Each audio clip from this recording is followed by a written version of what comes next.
योद्धा अश्वत्थाम। अश्वत्थामा द्रोणाचार्य का पुत्र था। कृपि उसकी माता थी। पैदा होते ही वह अश्व की भांति रोया था, इसलिए अश्व की भांति स्थाम शब्द करने के कारण उसका नाम अश्वत्थामा पड़ा था। वह बहुत ही क्रूर और दुष्ट बुद्धि वाला था। तभी पिता का उसके प्रति अधिक स्नेह नहीं था। धर्म और न्याय के प्रति उसके हृदय में सभी प्रेरणा नहीं होती थी और न वह किसी प्रकार का आत्ताईपन करने में हिचकता था। उसका बचपन बड़ी ही कठिनाइयों के बीता था। उसके पैदा होने के समय द्रोणाचार्य बहुत निर्धन थे। उनके पास अपनी पत्नी और बालक के पालन पोषण के लिए भी पर्याप्त धन नहीं था। दूध के लिए एक गाय तक नहीं थी। एक दिन अश्वत्थामा बहुत भूखा था। उसने अपनी माँ कृपि से दूध मांगा। कृपि बालक की हठ देखकर दुखी होने लगी और वह उसको किसी तरह से बहलाने पुचकारने लगी, लेकिन अश्वत्थामा हठ पकड़ गया।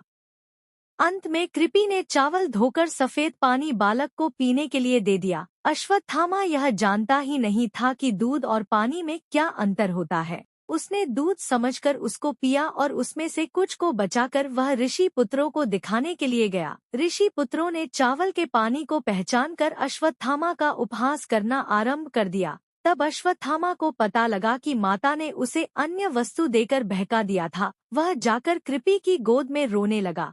कैसी असह्य वेदना हुई होगी कृपि को उस समय, जबकि उसने निर्धनता के कारण अपने पुत्र से ही छल किया था। बाल्यावस्था के पश्चात यौवनावस्था तो अश्वत्थामा की पूर्ण वैभव के बीच कटी थी। द्रोणाचार्य को द्रुपद का आधा राज्य मिल गया था। फिर वे पांडवों और कौरवों के गुरु हो गए थे, जिससे उनको अपार द्रव्य मिलता था। अश्वत्थामा ने एक बार कहा भी था कि मुझे किसी वस्तु का अभाव नहीं है। धन धान्य राज्य संपत्ति सभी कुछ मेरे पास है। इसके पश्चात तो अश्वत्थामा का सम्मान बढ़ता ही चला गया। लेकिन महाभारत युद्ध के पश्चात फिर उसको दैव का अभिशाप सहना पड़ा।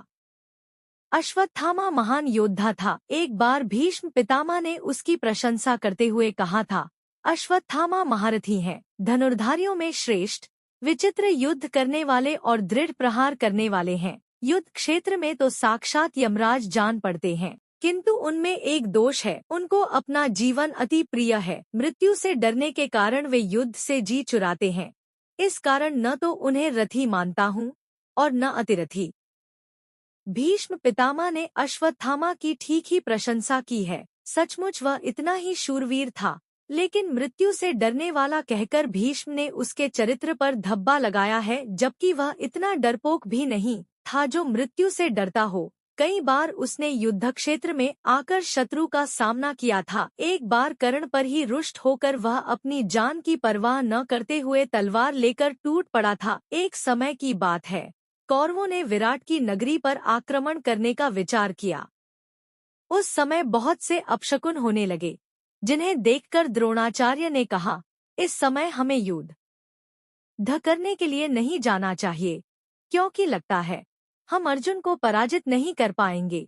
अर्जुन की यह प्रशंसा द्रोणाचार्य के मुंह से सुनकर कर्ण के हृदय में आग सी लग गई। जब उससे यह नहीं सहा गया तो उसने द्रोणाचार्य से कटु बातें कहना आरंभ किया और साथ में वह अपनी वीरता का दंभ भी भरने लगा। इस समय अश्वत्थामा ने बिगड़कर सभी कौरवों तथा कर्ण से कहा, निर्दय दुर्योधन के सिवा कौन क्षत्रिय कपट के जुए से राज्य पाकर संतुष्ट हो सकता है? बहेलिये की तरह धोखेबाजी से धन वैभव प्राप्त करके कौन अपनी बढ़ाई चाहेगा? क्या तुमने जिन पांडवों का सर्वस्व छीन लिया है, उनको कभी आमने सामने युद्ध में हराया भी है? किस युद्ध में पांडवों को परास्त करके तुम द्रौपदी को सभा में घसीट लाए थे? कर्ण, तुम आज अपनी वीरता का दम भरते हो। मैं कहता हूँ, अर्जुन बल और पराक्रम में तुमसे कहीं अधिक श्रेष्ठ है।